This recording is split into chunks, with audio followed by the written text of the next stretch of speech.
नमस्कार दोस्तों, मेरा नाम है एडवोकेट त्रिभुवन कौशिक और आप लोग देख रहे हैं मेरा वीडियो ब्लॉग।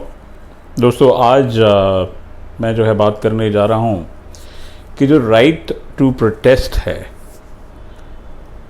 इसके बारे में जो अभी लेटेस्ट जजमेंट आया है दिल्ली हाई कोर्ट का एक बेल मैटर में, जो कि नताशा नरवाल की जो बेल पे जो सुनवाई की 15 जून 2021 को दिल्ली हाई कोर्ट में, तो उसमें कोर्ट की क्या टिप्पणी है, क्या राइट टू प्रोटेस्ट आर्टिकल 19 के तहत एक फंडामेंटल राइट है। और अगर हम राइट टू प्रोटेस्ट की बात करें तो प्रोटेस्ट किस हिसाब से जो है किया जा सकता है और कब सरकार को उस पर इंटरवेंशन करना चाहिए, इसके बारे में जो है अगर आप देखें तो ये जजमेंट है और ये जजमेंट है दिल्ली हाई कोर्ट का। और ये जो दिल्ली हाई कोर्ट का जजमेंट है इसमें जो है काफ़ी डिटेल्ड डिस्कशन दिया है। ये दिया है ऑनरेबल जस्टिस सिद्धार्थ मृदुल और ऑनरेबल जस्टिस अनूप जयराम भामभानी जी ने। तो हम इस जो जजमेंट है इसको थोड़ा सा डिकोड करेंगे, इस पर थोड़ा सा डिस्कशन करेंगे। और ये जो जजमेंट है ये काफ़ी अहम है कई मामलों में और कई मायनों में। तो आइए इस पर थोड़ा सा डिस्कशन करेंगे। मैं जो मेरे जो ऑब्जर्वेशंस हैं मैं उनको लिमिटेड रखूँगा राइट टू प्रोटेस्ट तक ही। तो आप सब लोगों को पता ही है कि इन्वेस्टिगेशन किया NIA ने ये जो दिल्ली में जो प्रोटेस्ट हुए थे नागरिकता को लेके, और उसके बाद में जो है काफ़ी घमासान हुआ। दिल्ली में काफ़ी दिनों तक लोग रोडों पे बैठे रहे। उसके बाद में डिटेल इन्वेस्टिगेशन किया, कुछ लोगों को बंद किया, और जिन लोगों को बंद किया उनमें बड़ी मात्रा में जो है अगर आप देखें जिनके नाम आप लोग सुन रहे हैं वो लोग स्टूडेंट्स थे। तो इसी पे आइए ये डिस्कशन करते हैं। अगर आप इस जजमेंट को देखेंगे तो जजमेंट का जो पारा देखिए, यहाँ से शुरू करते हैं। राइट टू प्रोटेस्ट ये पारा नंबर 23 से इसकी शुरुआत है। तो कोर्ट ने कहा कि ये जो राइट टू प्रोटेस्ट है इसको एग्जामिन करते हैं कॉन्स्टिट्यूशनल वैलिडिटी के हिसाब से। तो पारा नंबर 23 बात करता है कि CA NRC को लेकर प्रोटेस्ट चल रहे थे, और ये जानना बहुत ज़रूरी है कि जब प्रोटेस्ट अगर कोई आदमी करता है आर्टिकल 19 के तहत, जो freedom of expression and speech जो एक फंडामेंटल राइट है, उस पे स्टेट को जो है कब रिस्ट्रिक्शंस लगा लेनी चाहिए, इस पे जो है डिस्कशन किया है। पारा नंबर 23 बात करता है आसिफ इकबाल ताना का जजमेंट का, उसका हवाला दिया है कोर्ट ने, और उन्होंने कहा है कि काफ़ी सारे लोगों ने जो है CA और NRC को लेकर प्रोटेस्ट ऑर्गेनाइज़ किए, और इस पे एजेंसीज़ का कहना था कि ये जो प्रोटेस्ट ऑर्गेनाइज़ किए उससे देश की जो अखंडता है और वो जो है ख़तरे में है, और ये लोग जो है नेशनल सिक्योरिटी के लिए ख़तरा थे। पारा नंबर 24 बात करता है कि आर्टिकल 19(1)(b जो कॉन्स्टिट्यूशन ऑफ इंडिया में जो है वो बात करता है assembly to assemble peacefully and without arms के तहत जो है प्रोटेस्ट करने के बारे में। और ये भी बात करता है कि जो पीनल लॉज हैं, चाहे वो नेशनल सिक्योरिटी एक्ट हो, चाहे UAPA हो, और बाकी जो पीनल जो लॉज हैं उसके हिसाब से ये जो एक्ट है, ये एक्ट जो है कब एक टेररिस्ट एक्ट का रूप ये ले लेता है, इसके बारे में इसमें जिक्र किया गया है। आपने देखा होगा कि किसान भी धरने पे बैठे हुए हैं, और जो किसान जो धरने पे बैठे हुए हैं इनके मार्फत भी कई बार सुप्रीम कोर्ट के सामने जो है कई याचिकाएं आईं। उसमें मजदूर किसान शक्ति संगठन versus union of India and others एक और मुकदमा था, जिसमें सुप्रीम कोर्ट के जो ऑब्जर्वेशंस थे उसको भी जो है उनका भी यहाँ पे हवाला दिया गया है। और अगर आप इसमें देखें कि कौन से प्रोटेस्ट जो है लेजिटिमेट प्रोटेस्ट हो सकते हैं, यानी कि जो किसानों का जो धरना था क्या वो लेजिटिमेट है, या जो धरना है वो लेजिटिमेट नहीं है, इस पे जो है इस मुकदमे में सुप्रीम कोर्ट ने अपने ऑब्जर्वेशंस दिए, और सुप्रीम कोर्ट ने जो है अपना जजमेंट इसमें पास किया था। इसका जो ऑपरेटिंग पारा है मैं इसको पढ़ देता हूँ। उसमें लिखा है कि question is not whether the issue raised by the protesters is right or wrong or whether it is justified or unjustified। तो ये सवाल जो है सुप्रीम कोर्ट के सामने आया था। अब होता ये है कि जब कहीं जो है धरना प्रदर्शन होते हैं, और मैं कोई स्पेसिफिकली हाल फिलहाल में जो सरकार है उसके बारे में बात नहीं कर रहा हूँ, मैं बात कर रहा हूँ कि ये सरकार, इससे पहली सरकार और जितनी सरकारें जो होती हैं, तो सरकारें चाहती हैं कि जो लोग कोई ऐसी बात कहें जो सरकार के ख़िलाफ़ हो, उसको जो है सरकार कोशिश करती है अपने हिसाब से डील करने की या अपने हिसाब से उसको हैंडल करने की।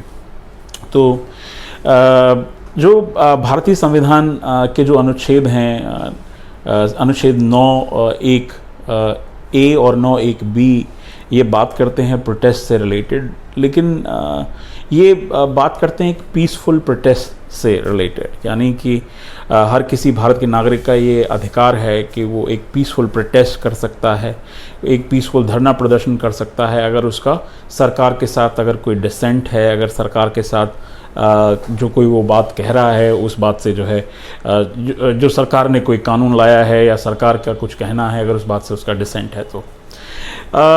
लेकिन एक और चीज़ है कि ये जो मीटिंग्स, गैदरिंग्स और ये जो धरने प्रदर्शन होते हैं, इनसे कई बार देखा जाता है कि सरकारें जो है बौखला जाती हैं।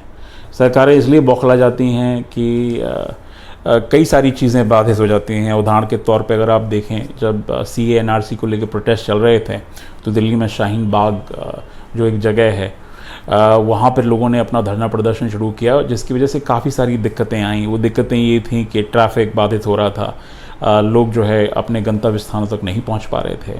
आप अगर हाल फिलहाल में बात करें, जो किसान धरने पे बैठे हुए हैं, किसानों ने जो है दिल्ली के बॉर्डर्स पे जो है अभी भी अपने तंबू लगा के रखे हुए हैं, उससे भी काफ़ी ट्रैफिक को लेके इश्यूज़ आए। बहुत सारी इमरजेंसी सर्विसेज जो थी वो बाधित हुई। तो सरकार कोशिश करती है कि ये जो प्रोटेस्ट है इसको दबा दिया जाए अपने हिसाब से। अब अगर आप इसमें आगे देखेंगे तो जो ऑनरेबल दिल्ली हाई कोर्ट की जो ये डबल बेंच जो थी, उन्होंने कहा कि सिर्फ धरना प्रदर्शन करना ये जो है किसी देश की एकता अखंडता के लिए जो है किसी भी लिहाज से ऐसा नहीं हो सकता है कि इससे जो है जो लोग धरना प्रदर्शन में बैठे हुए हैं उन्होंने कोई टेररिस्ट एक्ट किया है। कोर्ट ने कहा कि जो है फैक्चुअल एलिमेंट्स होने ज़रूरी हैं। अगर आप ये कह रहे हैं कि ये जो धरना प्रदर्शन पे जो लोग बैठे हैं, इन लोगों ने जो है देश के ख़िलाफ़ कोई साजिश की है, ऐसे एलिमेंट्स होने चाहिए। या फिर वो जो प्रोटेस्ट जो हो रहे हैं उन प्रोटेस्ट में आर्म्स और एमिनेशन का इस्तेमाल करने की अगर कहीं बात हो रही है, कोई कॉन्स्पिरेसी के हिसाब से हो रही है, तो ये सारी चीज़ें। इसके साथ साथ कोर्ट ने ये भी कहा कि बात आई कि इन लोगों ने जो फंड्स जो रेज़ किए थे, वो जो फंड्स थे वो अनफेयर मीन्स से रेज़ किए गए थे और फंड्स रेज़ किए गए थे इस लिहाज से कि इससे जो है ये प्रोटेस्ट चलता रहेगा। और ये जो फंड्स थे उससे बहुत सारे ऐसे इंस्टीट्यूशंस थे जो कि हिंदुस्तान में बैन इंस्टीट्यूशंस हैं, उन बैन इंस्टीट्यूशंस ने जो है इसको फंड किया। लेकिन ये जो मुकदमा है जिसके बारे में हम जिक्र कर रहे हैं, जिसमें राइट टू प्रोटेस्ट को डिफ़ाइन किया है एक बार दिल्ली हाई कोर्ट ने माना कि UAPA यानी कि अनलॉफुल असेंबली प्रिवेंशन एक्ट जो है उसकी दफ़ा 15, 18, 17 ये जो डेफिनेशंस हैं, ये जो दफ़ाएँ हैं, इनके तहत जो मुकदमे जो दर्ज किए गए स्टूडेंट्स के ऊपर, ये जो है इसमें फैक्चुअल एलिमेंट्स नहीं पाए गए। यानी कि अगर आप ये समझें कि जब प्रिलिमिनरी इन्वेस्टिगेशन शुरू हुआ उसके बाद में इन लोगों को जो है गिरफ्तार करके जेल भेज दिया गया, लेकिन जब चार्जशीट जो प्रोड्यूस की गई कोर्ट के सामने उसमें जो है फैक्चुअल एलिमेंट्स मिसिंग हैं as far as raising funds from the sources those are banned, as well as far as that these guys were actually thinking of doing something which is against the nation or which comes under the definition of a terror. तो ये सारी चीज़ें हैं। अगर आप इसको और आगे देखें तो इसमें कहा गया कि जो बेसिक जो सिद्धांत है, बेसिक सिद्धांत ये है freedom of expression and speech का, कि हिंदुस्तान का कोई भी नागरिक, उसको अधिकार है, और ये अधिकार उसको भारत के संविधान ने दिया है कि वो कानून के दायरे में रह के जो है प्रोटेस्ट कर सकता है, और ये प्रोटेस्ट वो कर सकता है पीसफुली से मतलब ये है कि इस प्रोटेस्ट में जो है किसी भी तरह के आर्म्स एंड एमिनेशन का इस्तेमाल नहीं कर सकता है। सिर्फ सरकार के साथ डिसेंट होना जो है उस स्पेसिफिक नागरिक का या नागरिकों के उस अधिकार का हनन नहीं करता जो भारत का संविधान, भारत के संविधान के अनुच्छेद 19 के तहत, यानी कि आर्टिकल 19 के तहत देता है as a right to protest. So in a nutshell with this case we may say कि ये जो मुकदमा है ये काफ़ी नज़ीर है जहाँ तक बात की जा रही है प्रोटेस्ट के बारे में, क्योंकि पिछले दशकों में देखा गया है। तो दोस्तों, स्वतंत्रता प्राप्ति के बाद ये देखा गया है कि जो भी सरकारें आई हैं उन सब सरकारों ने कोशिश की है कि जब भी कोई आवाज़ सरकार के ख़िलाफ़ उठे उसको जो है जेल में बंद कर दे, और ये कोशिश करे कि किसी भी हिसाब से जो सरकार के ख़िलाफ़ डिसेंट की आवाज़ है वो आवाज़ ना रहे। आप पिछले अगर 2 दशकों का अगर आप ऑब्जर्वेशन करें, चाहे यूएपीए हो या फिर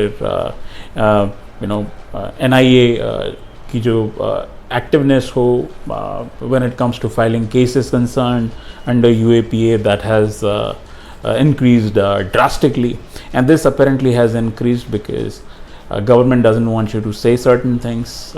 Freedom, as far as freedom of expression is concerned, at times it has been observed, and this is again like I said, I'm saying based on the data which is available.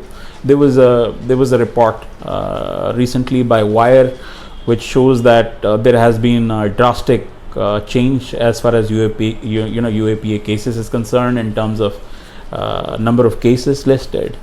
So सरकार चाहे कोई भी हो, सरकार कोशिश करती है कि जिन लोगों का डिसेंट है सरकार के साथ वो लोग जो है अपनी बात जो है ना कह पाएँ, लेकिन एक स्वस्थ डेमोक्रेसी के लिए आवश्यक है कि एसेंट और डिसेंट दोनों एक साथ रहें। कोर्ट ने इसी को जो है इसमें एज अ नज़ीर पेश करने की कोशिश की है। ये काफ़ी जजमेंट है जो काफ़ी लंबे एक जजमेंट है जो काफ़ी लंबे समय तक याद किया जाएगा as far as right to protest is concern. So that's pretty much people in my today's video blog. I hope I was making some sense to you. Like I always say, my social media details are right here. You guys can follow me on social media. I'll be more than happy to answer in case if you have any queries or questions. But in this very case, what we've discussed today, if you really want to see the complete citation, you can Google it. It is Criminal Appeal 82/2021. Date of a decision is 15th June 2021. This is State of NCT of Delhi versus Natasha Narwal. So this was a very case in which bail was granted, reciting it that Article 19 talks about the freedom of expression and speech, and in this very case the freedom of expression in terms of speech, the state was not able to prove up to an extent. The trial will still continue, so I will not comment so to say on a trial, being in my judicial limits, being in my legal limits. So that's pretty much guys. अगर अभी तक आप लोगों ने मेरा YouTube channel subscribe नहीं किया है तो कर लीजिएगा, बेल आइकन दबा दीजिएगा। आज के लिए बस इतना ही, नमस्कार।